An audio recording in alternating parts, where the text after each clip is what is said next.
সরকারের ভূমিকা কিছু কিছু ক্ষেত্রে একটু পক্ষপাত দুষ্ট হচ্ছে কিংবা কোনো কোনো দলের প্রতি বিশেষ একটা প্রাধান্য দেওয়া হচ্ছে। রাজনৈতিক যে পেশি শক্তি এবং আধিপত্য বিস্তারের যে সংস্কৃতি সেটা কিন্তু 5ই আগস্টের পরে বিন্দুমাত্র পরিবর্তন হয় নাই। আজকে আমরা যে বলবো যে জাতীয় ঐক্যমত্য কমিশনে এতটি দল এই বিষয়ে একমত পোষণ করেছে, আসলে সেই দলের ক্রাইটেরিয়াটা কি? বিশেষ করে এখানে যে এই যেটা জুলাই সনদ কিংবা জাতীয় সনদ হবে সেখানে বারবার বলা হচ্ছে যে বিভিন্ন রাজনৈতিক দল সিগনেটরি হবে। পাশাপাশি আমরা মনে করি পেশাজীবী সংগঠনগুলো এবং সমাজের অন্যান্য অংশীদারদেরও সেখানে একটা অংশগ্রহণ থাকা উচিত।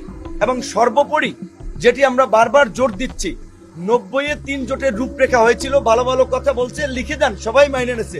ক্ষমতায় গিয়ে কিন্তু ওই জীবনানন্দ দাশের কবিতার মতো যে কেউ কথা রাখে নাই, সেই জায়গাতে কিন্তু আমরা বারবার গণভোটের মাধ্যমেই সংস্কারকে বাস্তবায়ন এবং এর একটা লিগ্যাল বেসিস তৈরি করার জন্য আমরা আহ্বান জানিয়েছি। এখন এটা ঠিক যে বিশেষ করে ধরেন আপনার এখন তো নির্বাচন হয় নাই, কাজে এখন তো ভোট ছাড়া আপনি কোন দল বড় কোন দল ছোট, মেজরিটি পার্টি ওইটা তো আপনি এখন নির্ধারণ করতে পারেন না। তাহলে সরকার যদি আগেই কোনো পার্টির প্রতি একটা মানে দৃষ্টিভঙ্গি রাখে যে এই পার্টি বড়, এই পার্টি মেজরিটি পার্টি, তাহলে তো আসলে অন্যদের কথার অনেক ক্ষেত্রে গুরুত্ব থাকে না।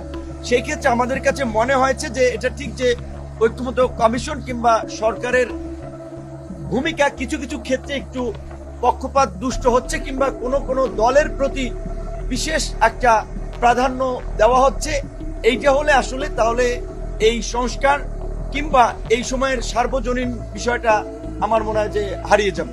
নির্বাচনের বিষয়ে রাজনৈতিক ঐক্যমতের ভিত্তিতেই সিদ্ধান্ত নিতে হবে এবং তার আগে অন্যান্য রাজনৈতিক দলেরও যে কনসার্নটা, নির্বাচনের একটা পরিবেশ তৈরি করা, লেভেল প্লেইং একটা ফিল্ড তৈরি করা। আপনারা একটা ঘটনা তো মিডিয়াতে দেখেছেন, আমার এলাকায় যাইয়েই কিন্তু যান নিয়ে কোনো মতে ফিরে আসার মতো পরিস্থিতি। কাজে এই পরিস্থিতিতে তো নির্বাচন আসলে পরিবেশ নিয়েও সবাই এখন ভাবছে কনসার্ন।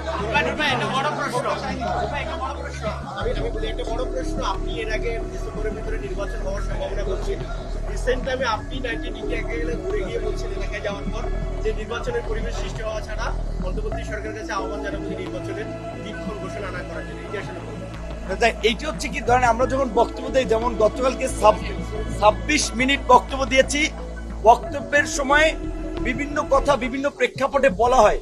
তো আপনারা আমাদেরকে আন্দোলন সংগ্রামের মাধ্যমে চেনেন, দীর্ঘ 28 বছর পরে ডাকসু নির্বাচনে বিপি হয়েছি, যে এইখানে আমাদের জাতীয় রাজনীতির একটা অবস্থান পরিচিতি।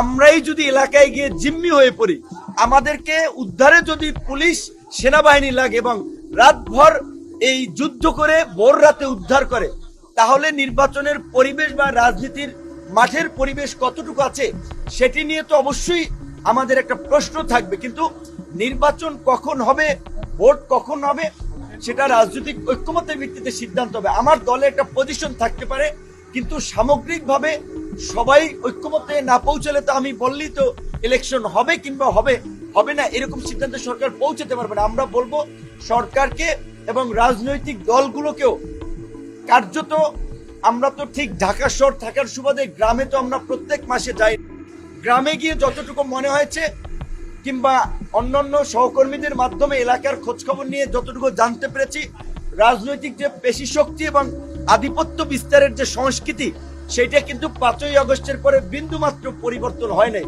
কাজে এরকম একটা সিস্টেম বলবৎ রেখে কেমনে আপনারা লেভেল প্লেইং ফিল্ড তৈরি করবেন আর নির্বাচনের মাঠে পরিবেশ তৈরি করবেন?